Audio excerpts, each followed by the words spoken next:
Class 8 आज मैं आपको आपकी हिंदी की द्वितीय पाठ्य पुस्तक से पाठ 21 अलंकार समझाने जा रही हूँ। क्लास 8 अलंकार के बेटा दो भेद होते हैं।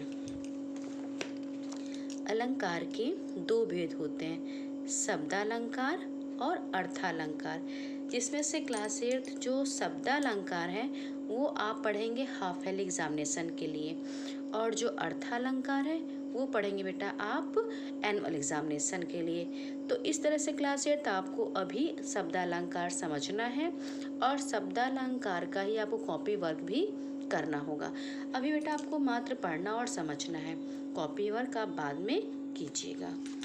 तो चलिए क्लास 8 देखिए अलंकार में क्या है। और ये जो अलंकार है बेटा ये आप फर्स्ट टाइम पढ़ने जा रहे हैं, क्योंकि आप पिछली कक्षाओं में आपने अलंकार ना ही पढ़ा है और ना ही समझा है। जुड़िए और समझिए। निम्नलिखित काव्य पंक्तियों को पढ़िए और बताइए कि आपको कैसा अनुभव हुआ। सुंदर से नित सुंदरतर, सुंदरतर से सुंदरतम, सुंदर जीवन का क्रम रे, सुंदर सुंदर जग जीवन। ये जो पंक्तियाँ क्लास 8 इसे आप भी बेटा पढ़िए और सच में आपको पढ़ने में बहुत अच्छा लगेगा। सुंदर से नित सुंदरतर, सुंदरतर से सुंदरतम, सुंदर जीवन का क्रम रे, सुंदर सुंदर जग जीवन। तो देखा आपने कवि ने किस प्रकार शब्दों के कुशल प्रयोग से जीवन सौंदर्य की चर्चा की गई है।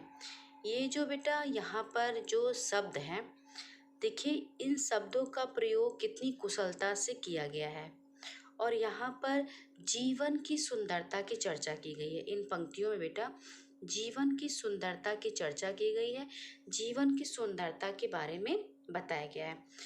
उसने भाषा सौंदर्य बढ़ाने के लिए अलंकारों के साथ विशेषण अवस्थाओं का भी सुंदर प्रयोग किया है।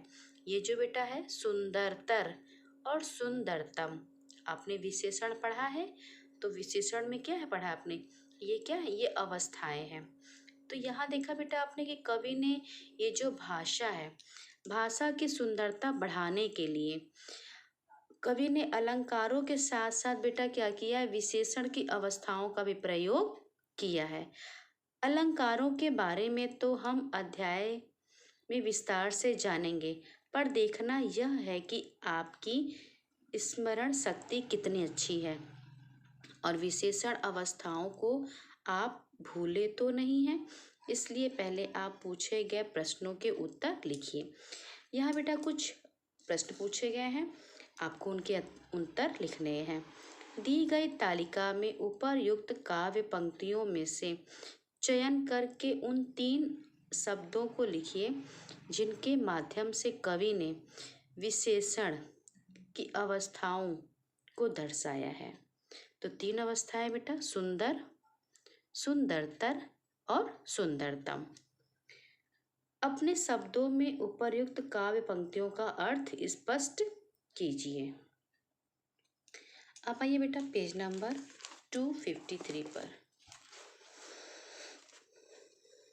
अलंकार का शाब्दिक अर्थ होता है आभूषण। बेटा अलंकार का शाब्दिक अर्थ होता है आभूषण। जिस प्रकार आभूषण नर नारियों की सुंदरता बढ़ाते हैं, उसी प्रकार अलंकार भाषा का सौंदर्य बढ़ाते हैं। इनके प्रयोग से भाषा चमत्कारी बनती है। ये भाषा में शब्द और अर्थ की दृष्टि से सौंदर्य उत्पन्न करते हैं। अलंकार के मुख्यतः 2 भेद होते हैं। अलंकार का बेटा अर्थ होता है आभूषण। जिस तरह से बेटा नर और नारी, नायक और नायिका अगर बेटा आभूषण पहन लेते हैं तो उनकी सुंदरता बढ़ जाती है। उसी तरह से बेटा जो अलंकार होते हैं वह भाषा में सुंदरता उत्पन्न करते हैं, भाषा का सौंदर्य बढ़ाते हैं। और अलंकार का प्रयोग बेटा अगर अपनी भाषा में किया जाए तो हमारी जो भाषा है वह आकर्षक तो बनेगी ही बनेगी, साथ में बेटा वह चमत्कारी भी बनती है। ये भाषा में शब्द और अर्थ की दृष्टि से सौंदर्य उत्पन्न करते हैं। अब आप समझ गए ना बेटा अलंकार किसे कहते हैं। अलंकार का शाब्दिक अर्थ होता है बेटा आभूषण।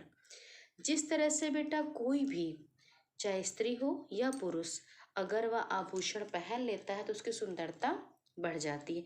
उसी तरह से बेटा जो अलंकार हैं वह भी सौंदर्य को बढ़ाने का कार्य करते हैं। किसके सौंदर्य को? भाषा के सौंदर्य को।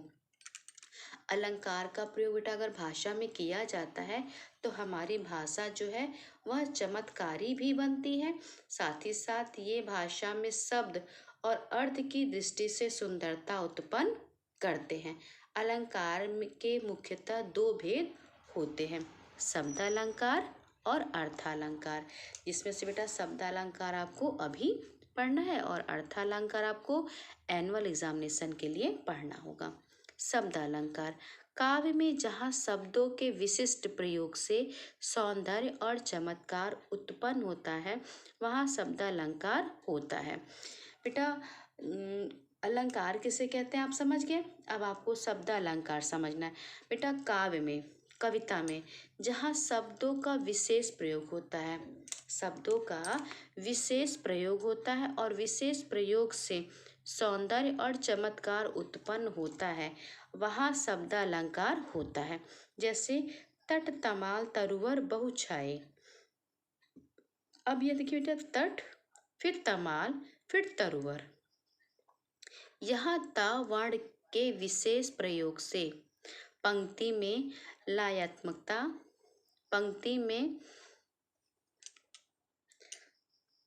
प्रयोग से पंक्ति में लयात्मकता, सौंदर्य और चमत्कार उत्पन्न हो गया है, अतः यहाँ शब्द अलंकार है। बेटा शब्द अलंकार में शब्दों के विशेष प्रयोग से सौंदर्य और चमत्कार उत्पन्न होता है। जैसे यहाँ पर बेटा इस पंक्ति में ता वर्ण का विशेष प्रयोग हुआ है और इस ता वर्ण के विशेष प्रयोग से इस पंक्ति में क्या आ गई है, एक लय आ गया। जैसे कि तट तमाल तरुवर, लय आ गया है, सौंदर्य आ गया है, साथ ही साथ चमत्कार उत्पन्न हो गया है। शब्द अलंकार के भेद, शब्द अलंकार के बेटा तीन भेद होते हैं, अनुप्रास अलंकार, यमक अलंकार और श्लेष अलंकार। अनुप्रास अलंकार, काव्य में जहाँ समान ध्वनियों या वर्णों की एक से अधिक बार आवृत्ति होती है वहाँ अनुप्रास अलंकार होता है। बेटा कविता में, काव्य में जहाँ पर बेटा एक जैसी ध्वनियाँ या वर्णों की एक से अधिक बार अगर आवृत्ति होती है तो वहाँ अनुप्रास अलंकार होता है। जैसे देखिए, पोथी पढ़ी पढ़ी जगुआ पंडित भया न कोई। यहाँ बेटा एक ही जैसा ध्वनि है, पोथी पढ़ी पढ़ी, साथ ही साथ वर्ण एक ही वर्ण बार बार आया है, जैसे प प प। तो यहाँ पर बेटा वर्णों की एक से अधिक बार आवृत्ति हो रही है, अतः यह अनुप्रास अलंकार है। दीन बंधु दुखियों का दुख कब दूर करोगे, मिटा मोद मन भय मलीने, कस्तूरी कुंडली बसे मृग ढूंढे बन माहे। इस तरह से बेटा अनुप्रास अलंकार किसे कहते हैं, जहाँ बेटा समान ध्वनियाँ और वर्णों की आवृत्ति एक से अधिक बार होती है वहाँ अनुप्रास अलंकार होता है।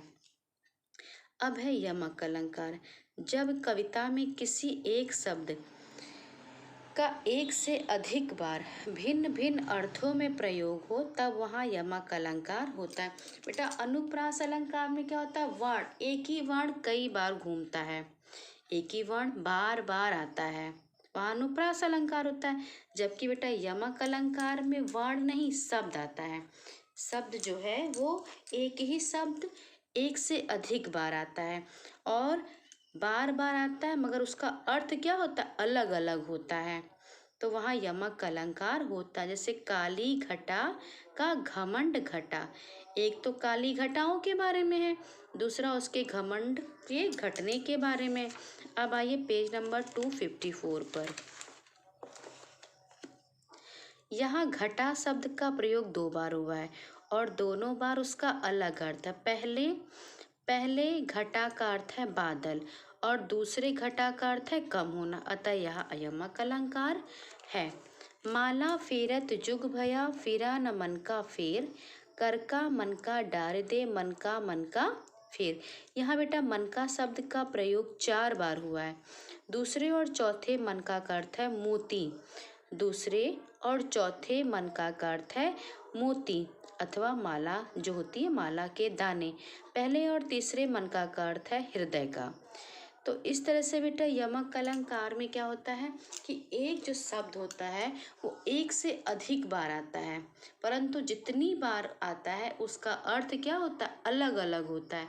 और अनुप्रास अलंकार में क्या होता है, अनुप्रास अलंकार में बेटा एक ही वर्ण बार बार आता है और यमक अलंकार में एक ही शब्द एक से अधिक बार प्रयोग होता है और जितनी बार प्रयोग होता है वह अपने भिन्न भिन्न अर्थ के साथ प्रयोग होता है। जैसे कनक कनकते 100 गुनी, मादकता अधिकाय, या खाए बौराए नर व पाए बौराए। एक कनक का अर्थ होता है बेटा सोना और दूसरे कनक का अर्थ होता है धतूरा। अगर बेटा सोना बहुत अधिक प्राप्त हो जाए तो भी वही दशा होती है और धतूरा भी अगर बेटा खा लेगा कोई तो भी क्या होगी, वही दशा होती है। मतलब कनक कनक ते 100 गुनी, एक कनक दूसरे कनक से 100 गुना है और दोनों की मादकता भी अधिक है।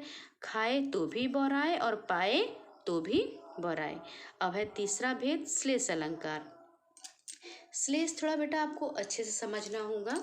श्लेष का अर्थ होता है बेटा चिपका हुआ या छिपा हुआ। कविता में जब एक ही शब्द में एक से अधिक अर्थ चिपके होते हैं। बेटा शब्द तो एक ही होता है मगर उसके अर्थ क्या होते हैं, उसके साथ जो उसका अर्थ होता है, जब एक ही शब्द में एक से अधिक अर्थ चिपके हुए होते हैं अथवा छिपे हुए होते हैं तो वहाँ श्लेष अलंकार होता है। जैसे रहीमन पानी राखिए, बिन पानी सब सून, पानी गए न उबरे, मोती मानिस चून। तो मोती मानुष चून दोहे में प्रयुक्त पानी शब्द के 3 अर्थ हैं जो अलग अलग संदर्भों में प्रयुक्त हुए। मनुष्य के संदर्भ में पानी का अर्थ है सम्मान, मोती के संदर्भ में पानी का अर्थ है चमक और आटे के संदर्भ में पानी का अर्थ है जल। अतः यहाँ श्लेष अलंकार का प्रयोग हुआ है। इसी तरह से ये देखिए उदाहरण, जो रहीम गति दीप की, कुल कपूत की सोए, 12 उजियारो करे, बढ़े अंधेरो होए। यहाँ पर भी 12 शब्द आया है ना बेटा, तो यहाँ 12 और बढ़े में दो दो अर्थ छिपे हैं। 12 का अर्थ जन्म लेना है तथा दूसरा जलना। इसी प्रकार बढ़े का एक अर्थ है बड़ा होना और दूसरे का अर्थ है बुझना। अतः यहाँ श्लेष अलंकार का प्रयोग हुआ है। जितने भी उदाहरण दिए गए हैं बेटा, चाहे वह यमक अलंकार के हों, चाहे वो श्लेष अलंकार के हों या अनुप्रास अलंकार के हों, क्लास 8 आप उन उदाहरणों को बार बार पढ़िए और समझने का प्रयास कीजिए। अब आइए पेज नंबर 255 पर। यहाँ सुबरन, जैसे यहाँ दिया है बेटा एक उदाहरण, चरण धरत चिंता करत, चितवत चारहु ओर, सुबरन को ढूंढत फिरत, कवि व्यभिचारी चोर। यह सुबरन के 3 अर्थ हैं जो अलग अलग संदर्भों में प्रयुक्त हुए। कवि के संदर्भ में सुबरन का अर्थ है अच्छे शब्द, व्यभिचारी के संदर्भ में सुबरन का अर्थ है अच्छा रूप रंग तथा चोर के संदर्भ में सुबरन का अर्थ है स्वर्ण। अतः यहाँ श्लेष अलंकार का प्रयोग हुआ है। तो क्लास 8 इस तरह से बेटा आज आपको अलंकार पढ़ना है। अलंकार किसे कहते हैं, अलंकार के कितने भेद होते हैं, अनुप्रास अलंकार, यमक अलंकार और श्लेष अलंकार के बारे में बेटा आपको पढ़ना है और समझना है। क्लास 8 आप पढ़ के देखिएगा बेटा, अगर आपको समझ में आ जाएगा तब तो ठीक है, नहीं आएगा बेटा तो आप फिर से हमसे कहिएगा, हम आपको फिर से अलंकार और अलंकार के ये जो भेद है ना, शब्द अलंकार के भेद, ये फिर से समझा देंगे। अभी क्लास 8 आपको ये अलंकार के भेद मात्र पढ़ना है और समझना है। अभी बेटा आपको इस चैप्टर का कॉपी वर्क नहीं करना है। तो क्लास 8 आज बहुत अच्छे से बेटा अलंकार और शब्द अलंकार, और शब्दालंकार के भेद बहुत अच्छे से बेटा आपको समझना है। जितने उदाहरण दिए गए हैं उन उदाहरण को आप बार बार देखिए और समझने का प्रयास कीजिए।